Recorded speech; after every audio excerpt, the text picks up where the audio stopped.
Steve,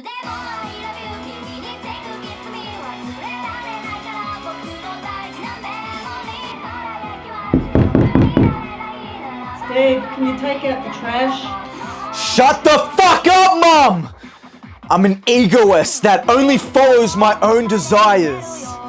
And my ego is telling me to queue up for a match of League of Legends. Oh, and what's that, ego? Followed by a 2-hour Twitter goon sesh? Oh my ego, you devilish swine. You know me far too well. Raise your hand if you're a fan of soccer. Well, that depends. Is it a bunch of sweaty, fertile femboys playing soccer? No. Well, no then. What? Okay, and raise your hand if you're a fan of anime. Well, that depends. Is the anime about or feature femboys who may or may not be fertile? Is this a bit? What the fuck is wrong with you? You take soccer, you take anime, bada bing, bada boom, you got Inazuma 11. Now, I love Inazuma 11, and it truly was a great anime for its time. This was way back in 2008, before the Pokemon No Nut challenges, before the Fortnite Battle Pass, and well before the invention of the Pringlussy. Wait, when was the Pringlussy invented? Yeah, it says in my notes, sometime in 2019. That's crazy. What did people used to store their beans in before then?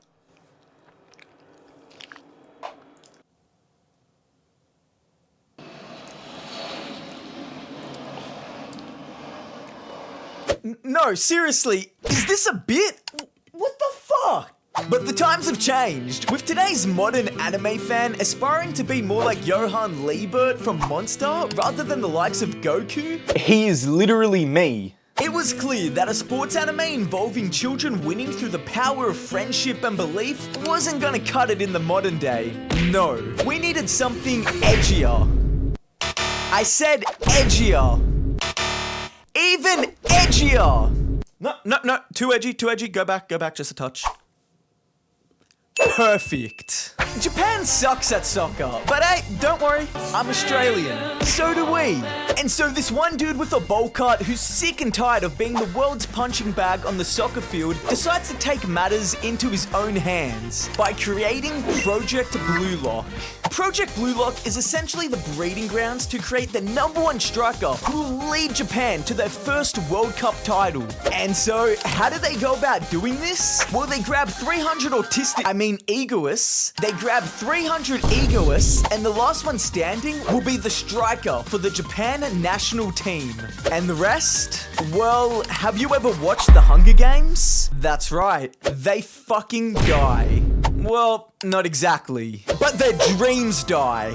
Because the 299 egoists that fail inside Blue Lock are forever prohibited from ever playing in the Japan national squad. Wait, so just let me get this straight. They don't actually die. They just can't play for Japan. But they can still play professionally and for any other club, right?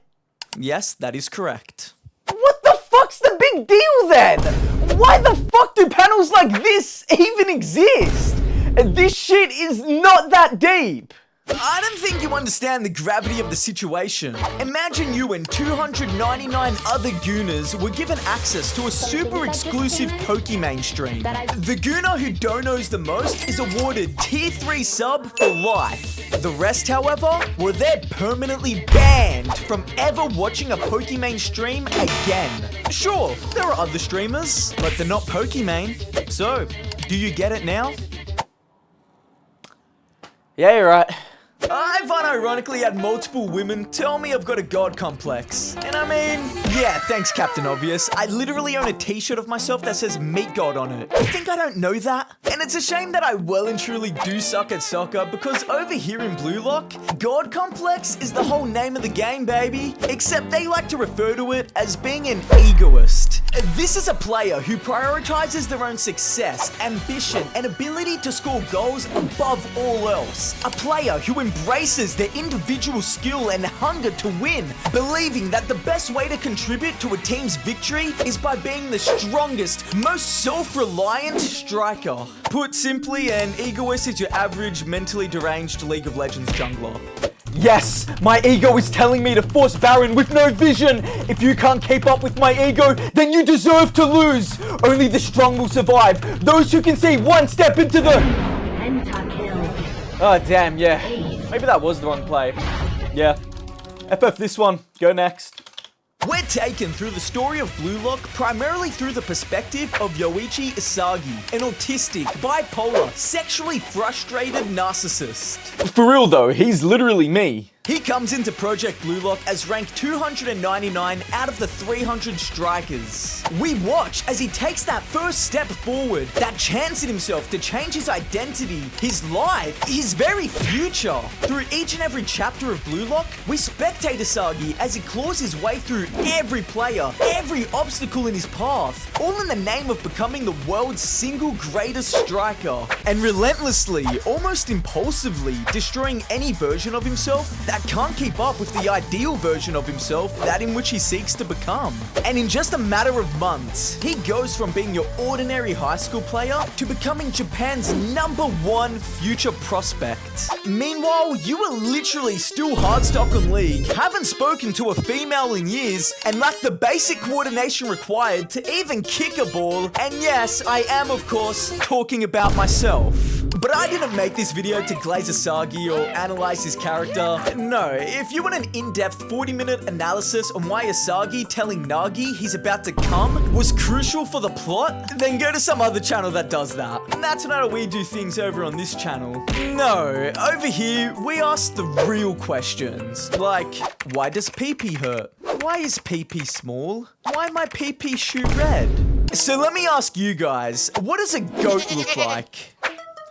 Nope, that's my glorious King LeBron.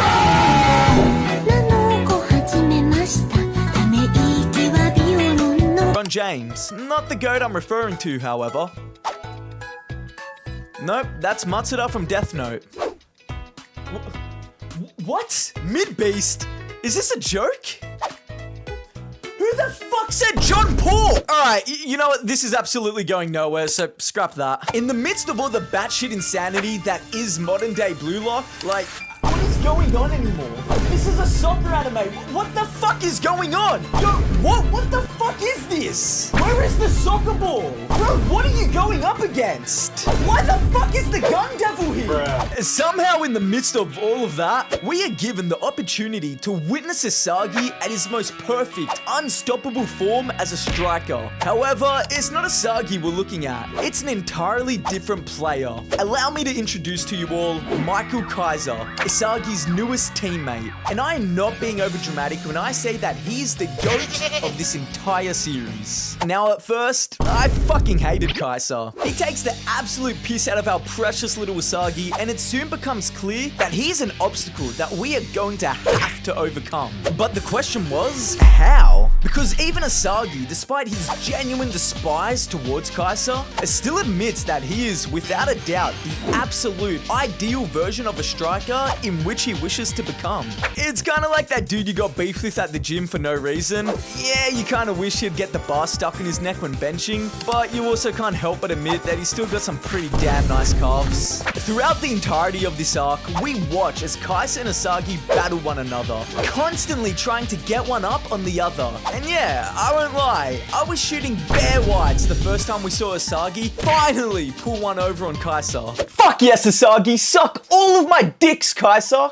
I don't think I quite captured for you guys just how far ahead of Isagi this guy was when we were first introduced to him. He well and truly was written to be the sheer embodiment of Isagi's ideal striker. The gap certainly seemed too far to close in on. Isagi closing that gap is literally the equivalent of you shooting that shot with an Instagram baddie and you not only get a reply, but within the next 4 days, she's already soft launching you on her Insta story.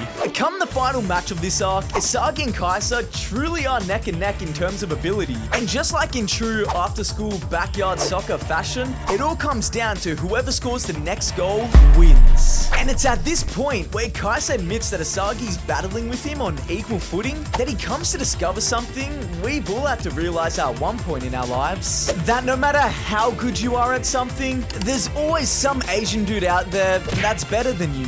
Like, oh, you just achieved a 2-plate bench for the first time? Well, here's a 16-year-old benching 3.5 plates. And you know that video you're really proud of and spent a lot of time on? Yeah, well, guess what? CrowsED just dropped a video of him eating Oreos and yeah, it's peak.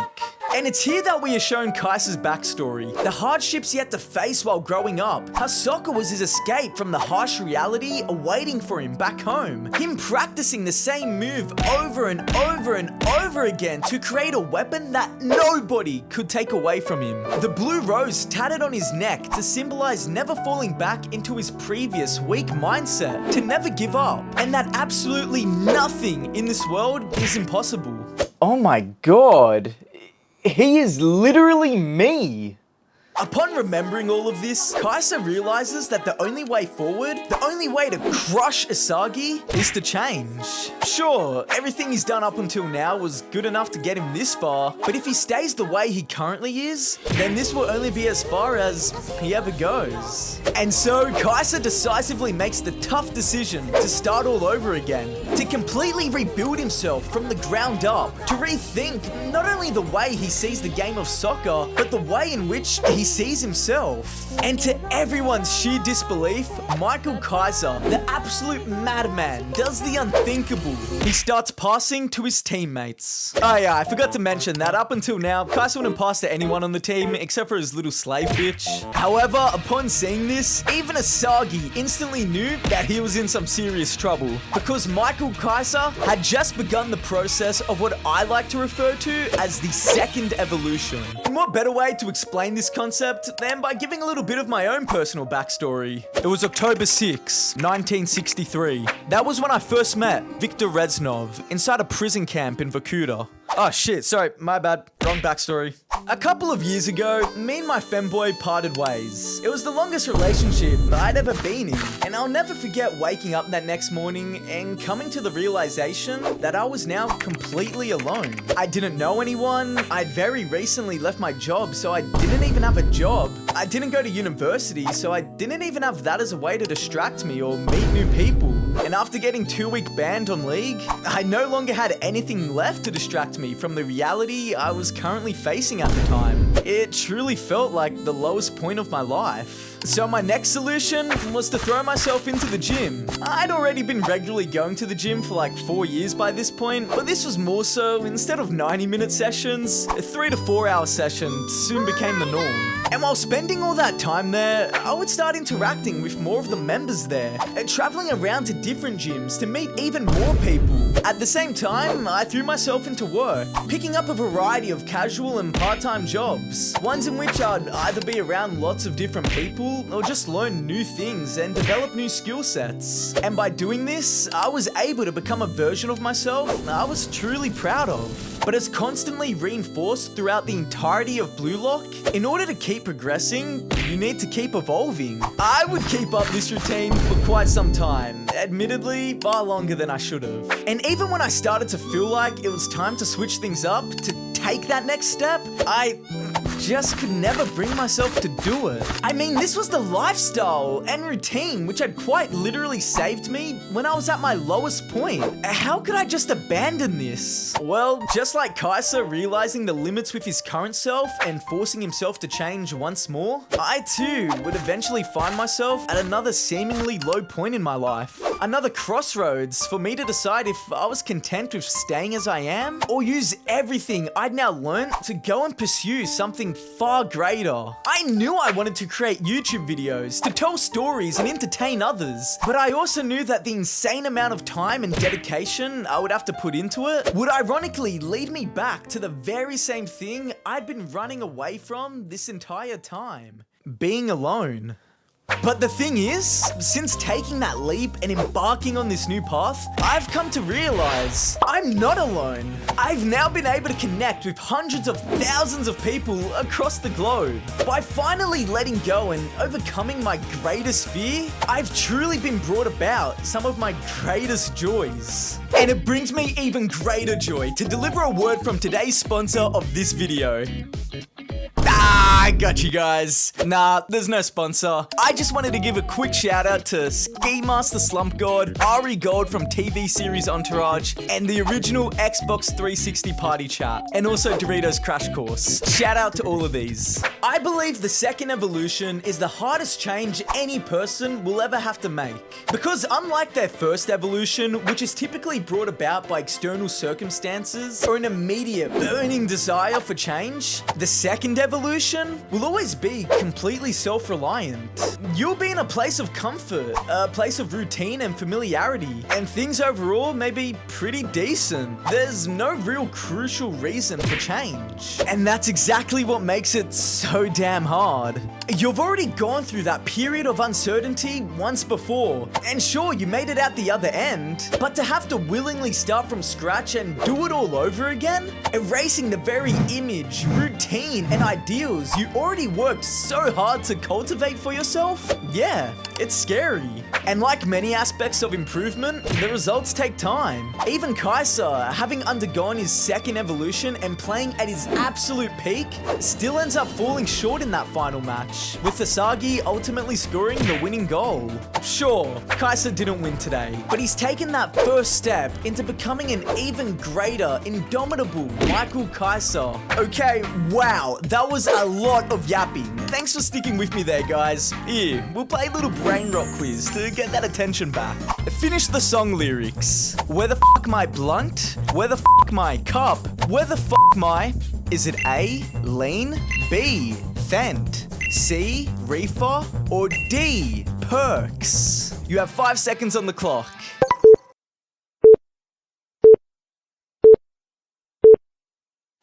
And the correct answer was C, reefer. Look, I'm a grown-ass man that can proudly say, I fucking love Blue Lock.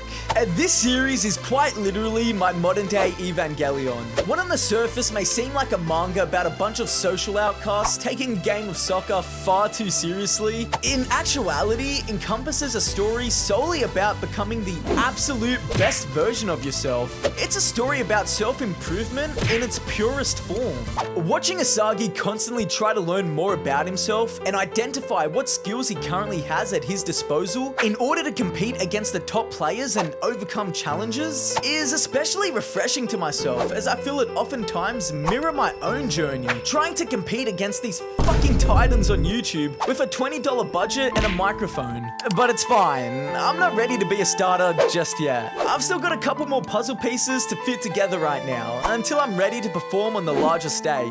Even still, I'm finally doing what I've always wanted to do, and no longer making excuses or shying away from it. I realized that I don't have to keep living vicariously through a generic self-insert anime character, that I can instead become whoever the fuck I want to be. So don't ever feel like there's something you can't do or won't accomplish because it's not in your character. Fuck your character. Become a new character. Hell, become multiple characters. No, I'm being for real this time. They are all literally me.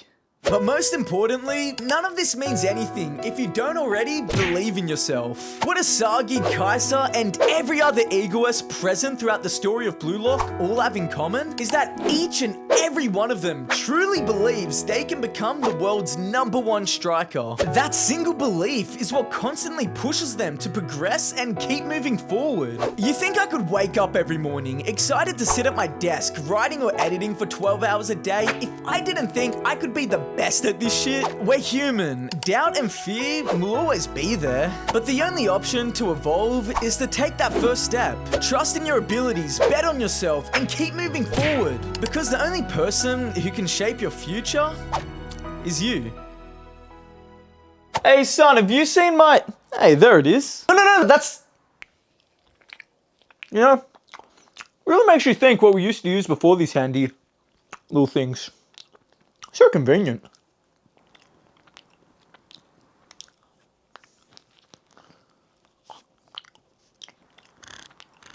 Fuck this, I'm done. I'm out. Fuck this. Over this shit. Fuck it. 남nes 날 가진 자 남nes 날 가진 자